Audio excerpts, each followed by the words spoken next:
Startup sector की मुश्किलें कम होने का नाम नहीं ले रही। पिछले वर्ष अप्रैल के बाद से ही स्टार्टअप की फंडिंग में आई कमी का सिलसिला इस वर्ष भी जारी है। जनवरी से अभी तक स्टार्टअप सेक्टर को मिलने वाली फंडिंग पिछले वर्ष के पहले 3 महीनों के मुकाबले केवल 20% रह गई।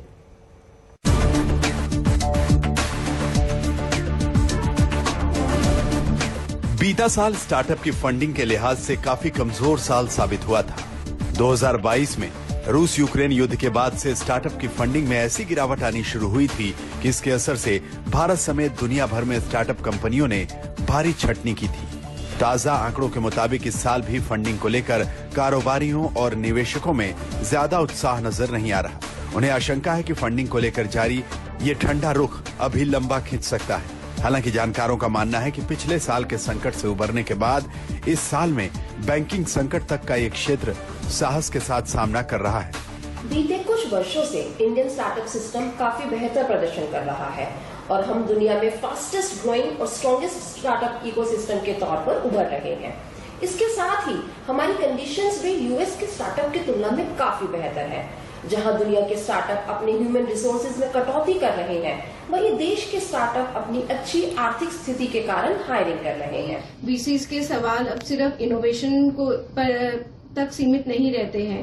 Profitability, business model, future planning, इन सब की भी आपको प्रूव करना पड़ता है कि आपकी स्ट्रैटेजी स्ट्रांग है। तो अगर आप एक ऐसा स्टार्टअप है जो एक जेन्युइन प्रॉब्लम सॉल्व कर रहा है, जिसकी स्ट्रैटेजी स्ट्रांग है, जिसका बिजनेस मॉडल स्ट्रांग है, जिसको पता है कि आने वाले फ्यूचर में क्या दिक्कतें आ सकती हैं और आपकी टीम इन दिक्कतों का, इन चैलेंजेस का सामना करने के लिए तैयार है, तो फंडिंग की कमी नहीं है। ट्रैक्शन की रिपोर्ट के मुताबिक इस साल जनवरी की शुरुआत से लेकर अब तक 231 फंडिंग सौदे हुए हैं। इनसे स्टार्टअप सेक्टर को 2.14 अरब डॉलर की रकम मिली है। इसके बावजूद कारोबारियों और निवेशकों के सेंटिमेंट्स में कोई सुधार नहीं आ रहा। अगर पिछले साल की समान अवधि से इस साल की फंडिंग का मुकाबला करें तो 2022 में जनवरी से मार्च के दौरान स्टार्टअप सेक्टर को 10.5 अरब डॉलर का फंड मिला था। ये रकम 696 सौदों के जरिए मिली थी।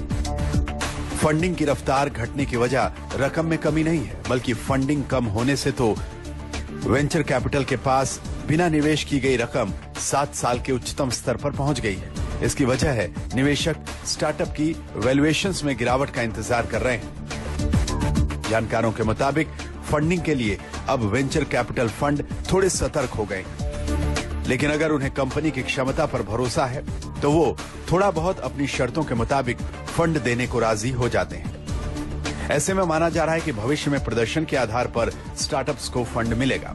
केवल कोरे वादों के आधार पर फंडिंग जुटाने की